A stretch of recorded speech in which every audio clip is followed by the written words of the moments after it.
Good evening. This is All India Radio Kohima. I'm Jonas Yantan with evening news. The headlines. Vice President Jagdeep Dhankhar calls for developing culture to eradicate stress and tension. Nagaland State Planning and Co-ordination Department changes to Planning and Transformation Department.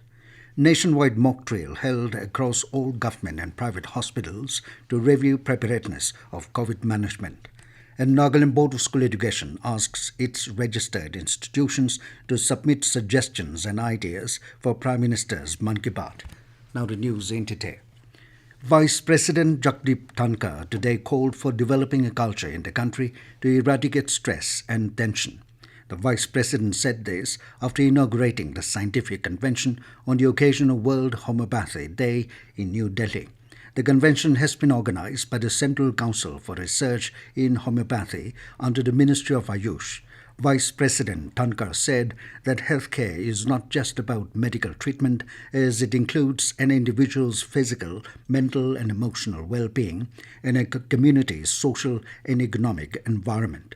He mentioned that the motto of India's G20 presidency is One Earth, One Family, One Future, and without health there can be no future. He added that homeopathy as a form of treatment has a rich history spanning over 2 centuries.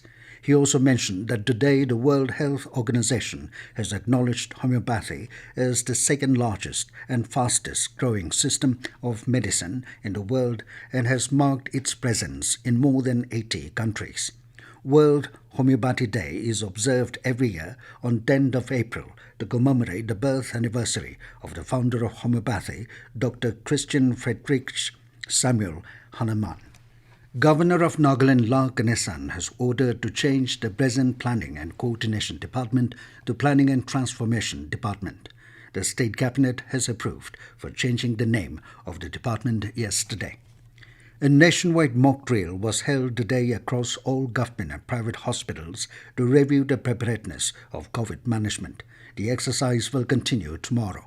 States and union territories are holding mock drill exercise to ensure readiness of hospital infrastructure across both public and private health facilities in view of the rise in COVID cases. During the mock drill, resources available in the hospitals, including drugs, ICU beds, and medical oxygen for the containment and management of COVID-19 are being assessed. In view of the rise in COVID cases, states and union territories have been advised to be on the alert and keep all preparedness for COVID-19 management.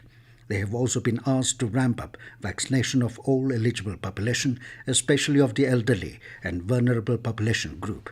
Union Health Ministry has emphasized that irrespective of the new COVID variants, the 5-fold strategy of test, track, treat, vaccinate and adherence to COVID-appropriate behavior continue to remain the tested strategy for COVID management.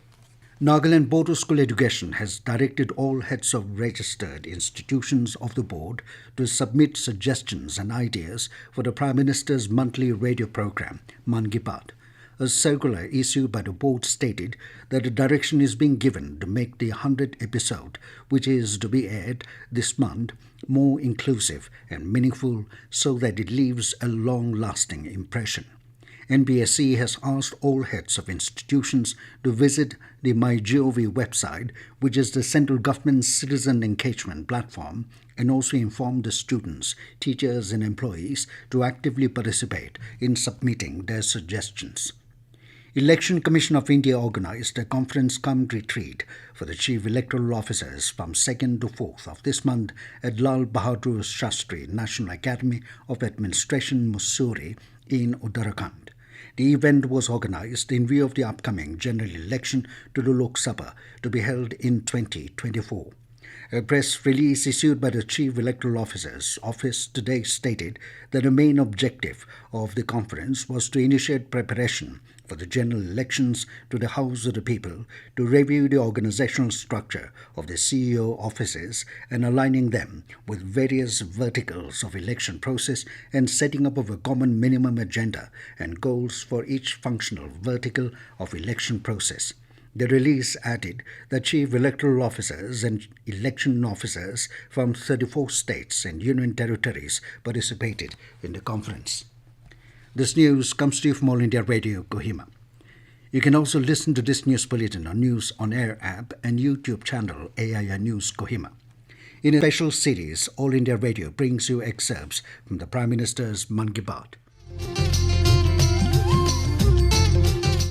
This is how our Prime Minister connects with millions of countrymen with the program Mann Ki Baat, aired on the last Sunday of every month on All India Radio. This series, which started on October 3rd, 2014, will complete its 100th episode in April 2023. In the 52nd episode of this special program, let's listen to those excerpts in which the Prime Minister lauded the Election Commission for its manner of functioning.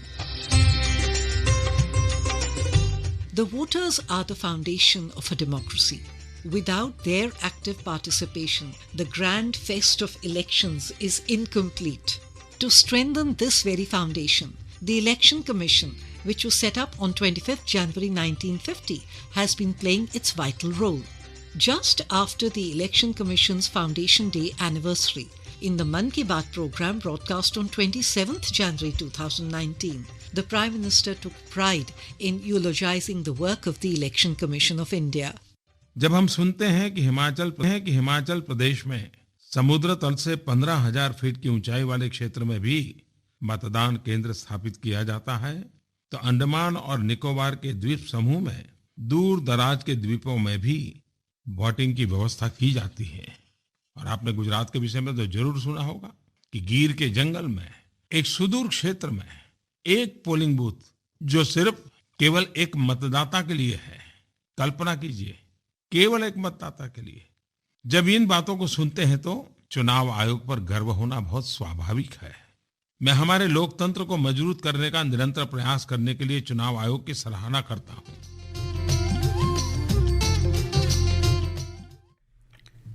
The special Mann Ki Baat series can be heard every day in the morning and evening bulletins. Women and Child Development Minister Smriti Irani today said that digital safety must be ensured for users, including women and children, on all social media platforms. She has stressed on the need to be more conscious for women's digital safety because their image is being established negatively in this digital era. Irani was addressing the Digital Suraksha Summit organized by Meta in New Delhi. Highlighting the fake accounts on social media platforms, the Union Minister said that there should be a mechanism in place to identify the fake accounts and remove them. She said that all stakeholders, including parents, academic institutions, and civil societies, should be taken on board to make a comprehensive digital safety policy for the children. Minister of State for Science and Technology, Dr. Jitendra Singh, said the number of startups in India have grown by 300 times over the last 9 years. Speaking at the National Innovation Awards at Rashtra Paribhavan today, Dr. Singh said that as compared to 350 startups in 2014, now the country has more than 90,000 startups with over 100 unicorns. The minister underlined that biotech startups also went up from around 50 to nearly 6,000 during the period.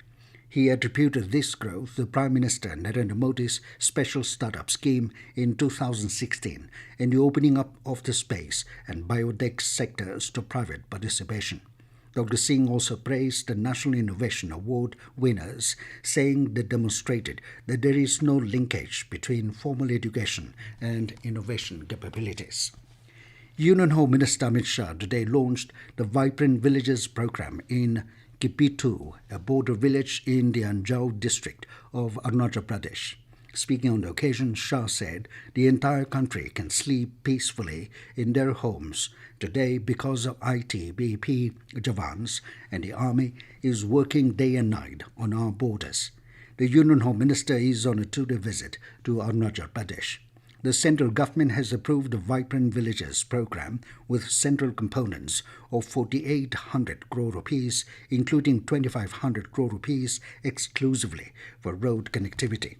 Under the program, 2,967 villages in 46 blocks of 19 districts abutting the northern border in the states of Arunachal Pradesh, Sikkim, Uttarakhand, and Himachal Pradesh, and the union territories of Ladakh have been identified for comprehensive development. In the first phase, 662 villages have been identified for priority coverage, which includes 455 villages in Arunachal Pradesh. And now to end the news, here are the main points again. Vice President Jagdeep Dhankhar calls for developing culture to eradicate stress and tension. Nagaland State Planning and Co-ordination Department changes to Planning and Transformation Department. Nationwide mock drill held across all government and private hospitals to review preparedness of COVID management. And Nagaland Board of School Education asks its registered institutions to submit suggestions and ideas for Prime Minister's Mann Baat. That is all we have in this evening news bulletin. Good night.